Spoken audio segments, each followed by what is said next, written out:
పరమాత్మ చెప్పినటువంటి విషయాలు ఇవన్నీ. ఇక 3 భాగాల్లో 2వ షట్కము అంటే 12 అధ్యాయాలు పరిపూర్ణమైన.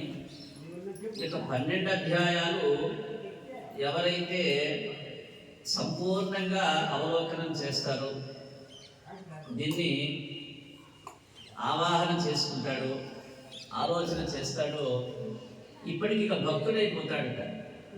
ఎవరి భక్తుడవుతాడు? భగవంతుడి భక్తుడవుతాడు. దీని ద్వారా మనకి భగవద్గీత ఇది ఉపనిషత్తు అన్నాడు. ఉపనిషత్ సారం అన్నాడు భగవద్గీత. ఏ ఉపనిషత్తు సారము? ఉపనిషత్తులు ఎన్నున్నాయి? 108 ఉపనిషత్తులు ఉన్నాయి. దానికి ముందు 1108 ఉన్నాయి. వాటిని సంక్షిప్తంగా చేసి వల్ల 108 చేశాడు. అలాంటి 108 ఉపనిషత్తుల సారము ఇక భగవద్గీతగా చెప్తారు. కాబట్టి ముముక్షువులకి 3 అమోఘమైనటువంటి వస్తువులు ఇచ్చారు. వాంగ్మయం, మన యొక్క వాంగ్మయం. అంటే వేదాన్ని ఎవరు కూడా అవలోకనం చేయలేదు, వేదాన్ని చదవలేరు ఎవరు కూడా. అందుకోసం అని చెప్పి ఏవి మోక్షం పొందాలంటే మరి ఏదో ఒక వస్తువు మాకు కావాలి కదా అని అంటే, అలాంటి యొక్క ముముక్షువులకి మోక్ష సోపానాలు 3గా అందించారు పెద్దలు. అందులో బ్రహ్మసూత్రములు అన్నాడు. బ్రహ్మసూత్రములు వాటిని కూడా చదవలేదు. ఇక తర్వాత ఉపనిషత్తులు అన్నాడు. ఆ ఉపనిషత్తులను కూడా చదవలేదు. అప్పుడు భగవద్గీత మనకి విశేషంగా యొక్క మోక్షాన్ని ప్రసాదించేటువంటి ఒక వస్తువుగా చెప్తుంది మనకి శాస్త్రం. పెద్దలు చెప్పినటువంటి మాట ఇది. అలాంటి యొక్క భగవద్గీత ఎవరైతే యొక్క 12 అధ్యాయాలు పరిపూర్ణం చేస్తాడు, అంటే చదవటం కాదు, ఊరికి ఇక్కడ కూర్చొని చదువుతూ పోతే దాన్ని అర్థం చేసుకుంటే అయ్యేటువంటి విషయం. అర్థం చేసుకోగా భగవంతుడు ఎవరో గుర్తించగలుగుతారట. భగవంతుడు ఎవరు చెప్తారు? కృష్ణస్తు స్వయం భగవాన్ అని చెప్పి ఒక వాటిలో చెప్పేశాడు. అయితే నమ్మాలి కదా మనం. ఆ నమ్మటానికి భాగవతం చదవాలన్నాడు. భాగవతాన్ని అర్థం చేసుకోవాలి. వింటే చాలు భాగవతం, దాన్ని ఏం చదవాల్సిన పని లేదు. పరిపూర్ణంగా విశ్వసించి భాగవతాన్ని కనుక శ్రవణం చేస్తే చాలు భక్తులైపోతాడు. అలా యొక్క భక్తి యోగంలోనే మొట్టమొదటి ప్రశ్నే అర్జునుడు అడుగుతాడు కృష్ణ భగవాన్ని. ఏమనంటాడు? ఏవం సతతయుక్త ఏ భక్త్యా స్వాం పర్యుపాసతే ఏ చాప్యక్షరమవ్యక్తం తేషాం కే యోగ నిమిత్తమాః అని అర్జునుడు ప్రశ్నిస్తాడు. మొట్టమొదటి ప్రశ్న భక్తి యోగంలో. అయ్యా, నీవు పరమాత్ముడు అని చెప్తున్నావు, నీవు గొప్పవాడు అని చెప్తూ ఉన్నావు కదయా, మరి సాకార రూపాన్ని పూజించేటువంటి వాళ్ళు ఒకవైపు ఉన్నారు, నిరాకార రూపాన్ని అంటే బ్రహ్మాన్నే ఉపాసించేటువంటి వాళ్ళు కొంతమంది ఉన్నారు. ఈ ఇద్దరిలో ఎవరు శ్రేష్ఠుడు అని చెప్పి ప్రశ్నిస్తాడట అర్జునుడు. అంటే నిరాకార రూపం అంటే దైవం లేదు, దేవుడు లేడు, ఎక్కడున్నాడు? నీలోనే ఉన్నాడు, నీవే దేవుడు అని చెప్పి చెప్తూ ఉంటారు కొంతమంది. అంతా బ్రహ్మమయం, యొక్క విశ్వం అంతా బ్రహ్మమయం. ప్రత్యేకించి ఆయనకు ఒక రూపం లేదు, ఒక నామం లేదు, ఒక భావం లేదు, అంతా బ్రహ్మమయమే అనేటువంటి తత్వం ఉంది కొంతమందికి. అలాంటి వాళ్ళు ఎవరు దేవుడు అని అంటే, నేనే దేవుడిని, నీవే దేవుడివి, నీలోనే భగవంతుడు ఉన్నాడు, నాలో ఉన్నాడు, మనమంతా దైవ స్వరూపమే అని చెప్పి చెప్తూ ఉంటారు. మరి అది గొప్పగా, లేకుంటే సాకార రూపంగా అచ్యుత కేశవ మాధవ అనంత ఋషికేశ పద్మనాభ కృష్ణ రామ గోవింద వెంకటేశ్వర నారసింహ, వీళ్ళు అంటే ఒక సాకార రూపాన్ని మనం దాల్చి అలా దైవాన్ని పూజించేటువంటి గొప్ప వాళ్ళ అని చెప్పి మొట్టమొదటి ప్రశ్న ఈ ప్రశ్నతో ప్రారంభమవుతుంది ఈ భక్తి యోగంలో. అప్పుడు పరమాత్ముడే స్పష్టంగా చెప్తాడు, ఓ అర్జున, సాకార రూపాన్ని నిత్యము భక్తితో పూజించేటువంటి వాడే గొప్పవాడు. ఎందుకనే అంటే అతడు స్థిర నిశ్చయంతో ఉండి ఉన్నాడు.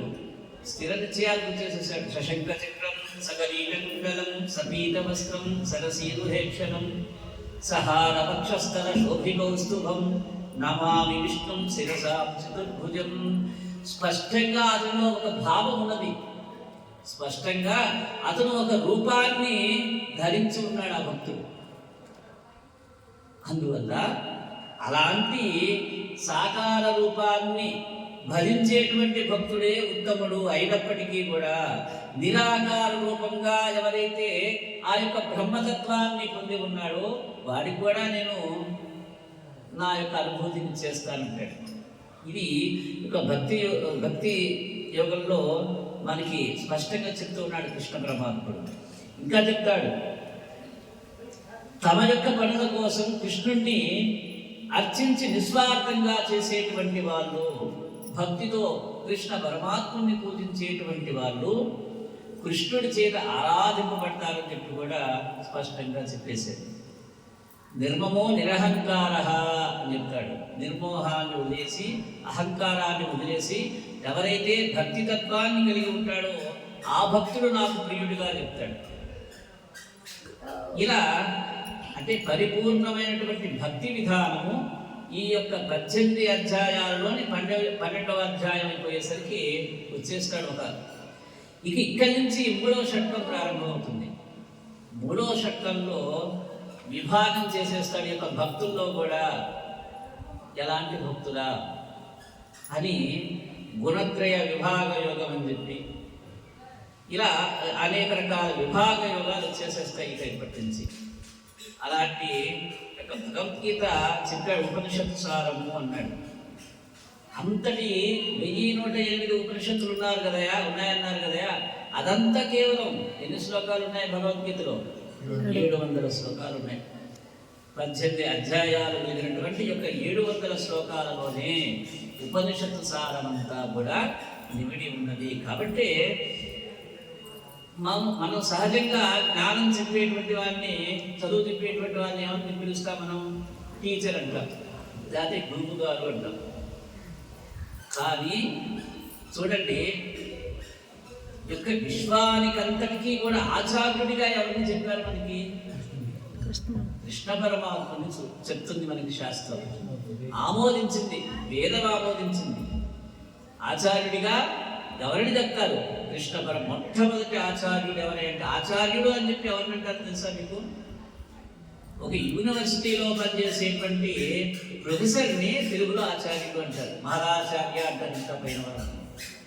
అలా మొట్టమొదటి ఆచార్యుడు ఎవరయ్యా అంటే యొక్క విశ్వానికి కృష్ణ పరమాత్ముడు. ఎందుకయ్యా అంటే వేదంలోని సారాన్నంతా కూడా కొన్ని లక్షల సంఖ్యలో ఉండేటువంటి ఆ యొక్క శ్లోకాల యొక్క అర్థాన్ని, దానిలోని పరమార్థాన్ని భావంగా కేవలం 700 శ్లోకాల్లోనే మనకి కృష్ణ పరమాత్ముడు చూపించాడు. కాబట్టి ఆ యొక్క కృష్ణ పరమాత్ముని ఆచార్యుడిగా చెప్పేశాడు. గీతాచార్యుడు అన్నారు. ఆచార్యుడు అంటూ గీతని ఆయనకి జోడించేసి ఈ 700 శ్లోకాల విశేషమైనటువంటి తత్వాన్ని ఎవరు తీసుకుంటారో వాళ్ళు ఎక్కడ ఉంటారో కూడా స్పష్టంగా చెప్తుంది భగవద్గీత. ఎక్కడ ఉంటాడట? సాయుధ్య లోకాన్ని అధిరోహిస్తాడు. అతను ఒక కల్పవృక్షం కింద ఉంటే ఎలాంటి స్వాంతన చెందుతాడు. మనం సహజంగా ఎండలో బాగా తాపంగా ఉన్నటువంటి సమయంలో ఒక వేప చెట్టు కిందకి వెళ్ళామనుకో, బర్రె చెట్టు కిందకి వెళ్ళామనుకోండి, మనసు ఎలా ఉంటుంది? తాపం తీరుతుంది. అలానే ఈ భగవద్గీతని ఆశ్రయించినటువంటి వాడు కల్పవృక్షం కిందకి చేరేటువంటి వాడు ఎలాంటి ఆనందాన్ని పొందుతాడో అలాంటి ఆనందాన్ని యొక్క భగవద్గీతను ఆశ్రయించినటువంటి వారు పొందుతారు. అంతేకాకుండా కృష్ణ పరమాత్మునితోటి స్నేహం చేసినటువంటి భాగ్యము యొక్క భగవద్గీత ఆశ్రయించినటువంటి వారికి లభిస్తుందని చెప్పి మనకి ఈ యొక్క భగవద్గీత యొక్క ఫలంలో మనకి తెలియజేయబడుతోంది. వాసుదేవ వాసుదేవ కీర్తనం పూర్వం